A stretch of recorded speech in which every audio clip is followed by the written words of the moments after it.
Fantastic. And then in terms of this emergency communication plan, so someone's listening to this now and thinking, I need one of these, our organisation doesn't have them. Where should they start, and what should it tangibly look like? Because to be honest, I've never seen one, and that's awful, because I've worked for a whole series of charities, and it's something it's always on the agenda but never gets done. Yeah. So I'm going to give you an example of a very serious crisis comms situation that we worked on.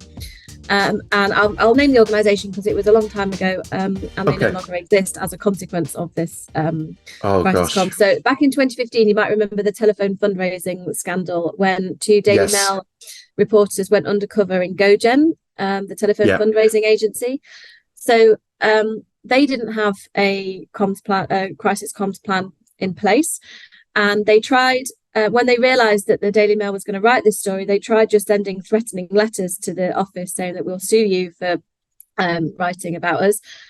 Daily Mail's not going to care about that. They're still going to run their story. That's just, it's pointless. And actually, it's a bit like a red rag to a bull. It's, it's just going to fuel things rather than, like with crisis comms, you need to suck the oxygen out of it. Pulling it.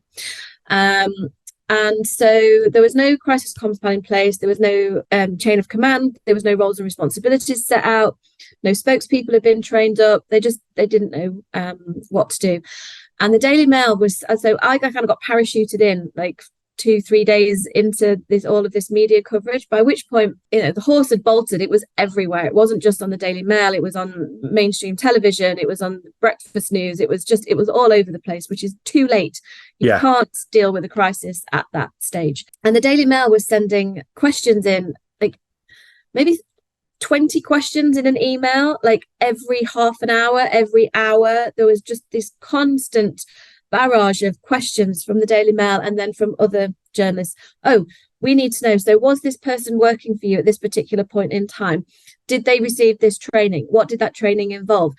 Really detailed questions about the operations of the organisation. And they hadn't really kept any, they'd got records of all their employees and everything, but a lot of that was under data protection. They didn't know what they could say, what they couldn't say. They didn't no planning whatsoever. It was chaos. They didn't know what to say to their staff. There was different messages. They were, the journalists were hounding staff as they were leaving the building. Then there was all the communications with their clients. So it was really fast and furious and stressful and emotional, and it was a really horrible experience, actually. And so had they had a crisis comms plan in place, they might have been able to spot when a journalist was in. They would have had key messaging ready. They would have known what to say. They would have had relationships, they would have spoken to their clients about what to do in a crisis. How are we going to work together? How will we support each other, or will we distance ourselves from each other? What's the plan going to be? Making sure that you've got good records so that when journalists send questions in, you can actually answer those questions. Knowing how to answer those questions without adding further fuel.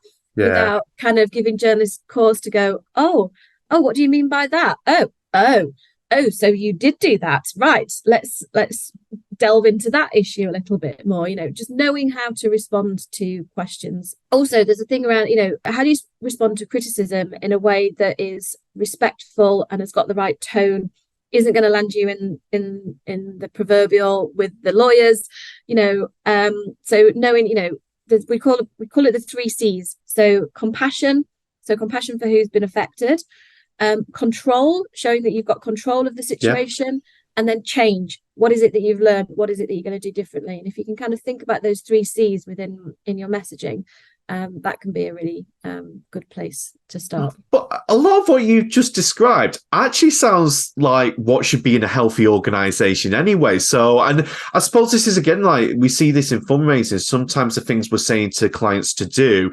actually is just genuinely good practice and common sense. And the thing is, as well, is that, spending time, to do a good crisis comm strategy, you need to bring all your senior leadership together. That includes your trustees, really.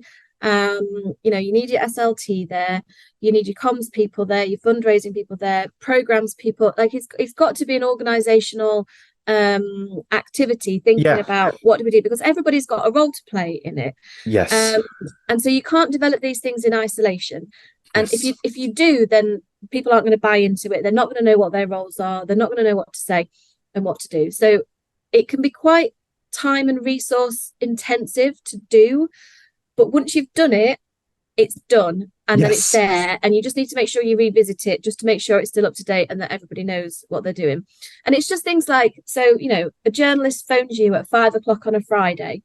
They've heard that this thing has happened that you're involved with, which is really bad, but you've not got a press contact on your website. Yeah. How do they then get in touch with you? Or they do find a way to get in touch with you, but then your chief executive's gone off on holiday and is in the air and you can't get hold of them. Who do you talk to then? How do you get your messaging signed off? If you've not thought about all this stuff, you don't have a plan in place, and then it's really horrible and stressful, and then you make mistakes and it can make a situation worse. So, plan. Thank you so much for joining us for this episode of the My Fundraising College podcast. I really hope you found it useful. If you did, please like the episode, please subscribe to the channel, and why not even share the link to the episode to someone you know who you think might find its content helpful.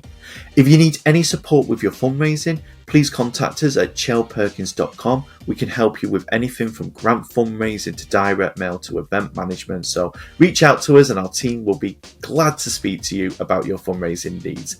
And last but not least, the first module for My Fundraising College is due to come out early in 2024. This is one you're not going to want to miss. Make sure you register your interest at myfundraisingcollege.co.uk. Until next time, best of luck with your fundraising.